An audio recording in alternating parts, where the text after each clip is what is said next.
Hello and welcome back to another The Walking Dead The Ones Who Live review, and today I'll be reviewing episode 4, What We.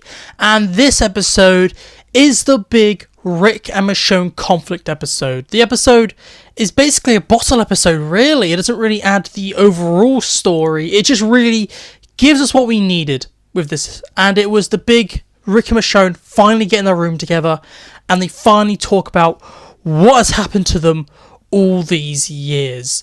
And I have to say straight out, the first thing I really want to talk about before I get into everything else about this episode, the performances of Andrew Lincoln and Danai Gurira are absolutely perfection. I would say this is definitely some of the best performances they've done in The Walking Dead, if not the whole careers. Both of these actors absolutely give it their all this entire episode, and this episode can be really emotional just because of how well these actors are selling the absolute carnage that is their relationship now, the characters of Rick and Michonne. These characters at the end in episode 3, they were at that breaking point, they were basically over, and in this episode you have Rick who just wants to go back. He is that scared of the CRM. And then you have Michonne who's just getting frustrated at Rick because Rick is he's given a way out. The helicopter crashes and Rick and Michonne inadvertently survived the helicopter crash. But Rick is just that scared. He sees this exit and he doesn't want to go. And the whole premise of this episode is those two fighting, and so much is revealed in this episode. You have Michonne calling Rick a liar throughout this entire episode. And me, who was thinking, oh, maybe they're doing something with Jadis, no. Thankfully, it's not connected to Jadis at all. But the whole premise of this episode is they are stuck inside this building as it's collapsing, and they are just having goes at each other, just shouting at each other. And I really, really like how they treat the reveal of RJ. That was really good, where Michonne's like, you have a son? Or, our children are back there, I left my children. Rick's like, children? And he's like, oh yeah, you have a son called Rick. We call him RJ.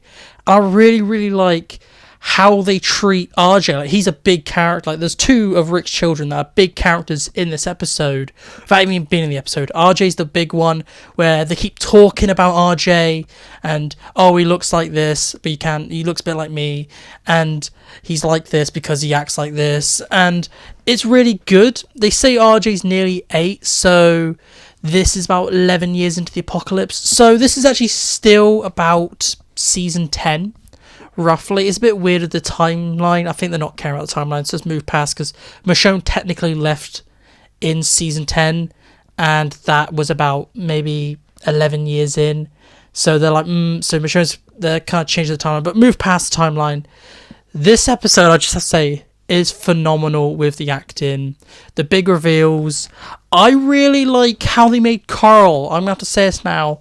Carl is the big thing for Rick this episode, where Rick's been lying, and you have this really emotional scene where I'm going to say it's Andrew Lincoln's best performance easily in this one scene, where Rick finally just opens up and he's like, I can't go on. I have to go back because he doesn't want to live anymore. He can't lose Michonne again. And after losing Carl, and the memory is like he can't remember Carl's face anymore because of the CRM. And he started to lose Michonne's face too.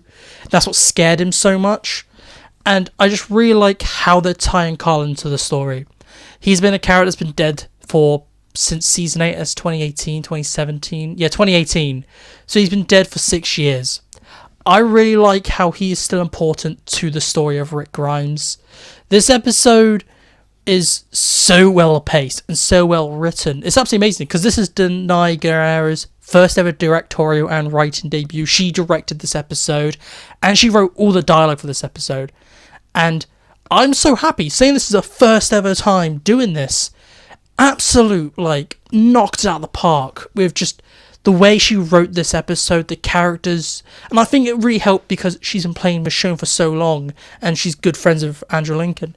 They were able to actually say, okay, what would our characters do? You don't have Scott Gimple trying to write this being like, oh, I think Michonne doing this, because he doesn't understand the characters like Danai does.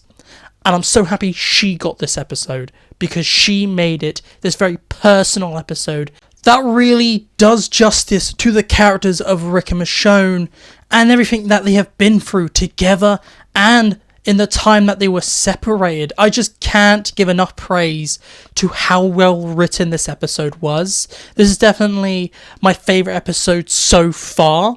I'm going to say it right now, this is definitely my favourite episode so far, and I don't know how the next two are going to top it. This episode is the best episode we've definitely seen in years, just because of how focused it was on the characters, how well the characters were written, and how well they were performed. It is a bottle episode done right. This is easily an episode, like if this was on any other show, they could have condensed this big Rick and Michonne argument to a subplot. That's what, if this was on The Walking Dead or any other show, that's what it could have been. But I really like how they gave this enough time to breathe. And if this is on Fear, this would definitely have been dragged out way too long and felt so badly done. It just shows how well it is placed in the season. I like how it's episode 4. You had episode 1, episode 2 to be where Rick and Michonne is. Episode 3 to be the fracturing of their relationship. And the breaking point in episode 4 being the fallout and the mending of that relationship going into the last 2 episodes.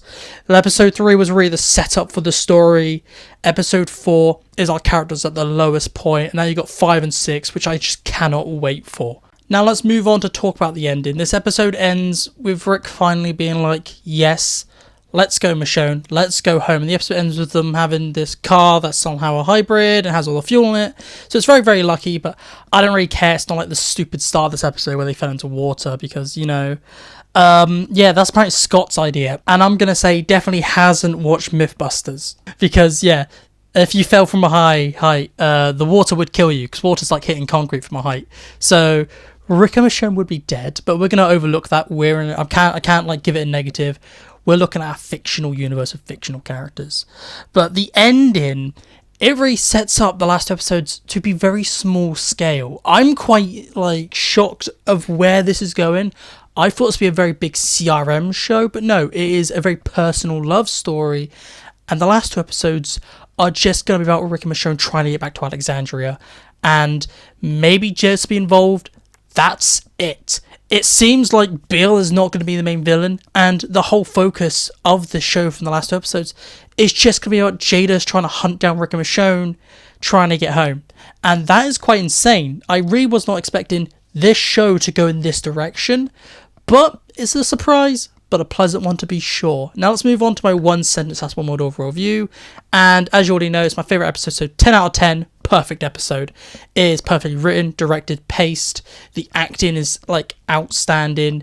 This is just a perfect episode, and it's a bottle episode too, so it really had a lot going against it, but I'm shocked at how good this was. It was an episode that was clearly cheaper to make, and it was what we needed. It really was what we needed at the perfect time. This is my favourite episode in absolute years. Like the episode before this, I would say, is Season 9, Episode 15. That was the last truly great episode that I've seen in years. And then you had this episode come along. But please tell me down below, did you love this episode? Did you hate it? What are your thoughts on the last 2 episodes? Where do you think they're going to go for the story? I'd like to know all your thoughts down below. But that's it for me today. So goodbye, peace out, and I'll talk to you later.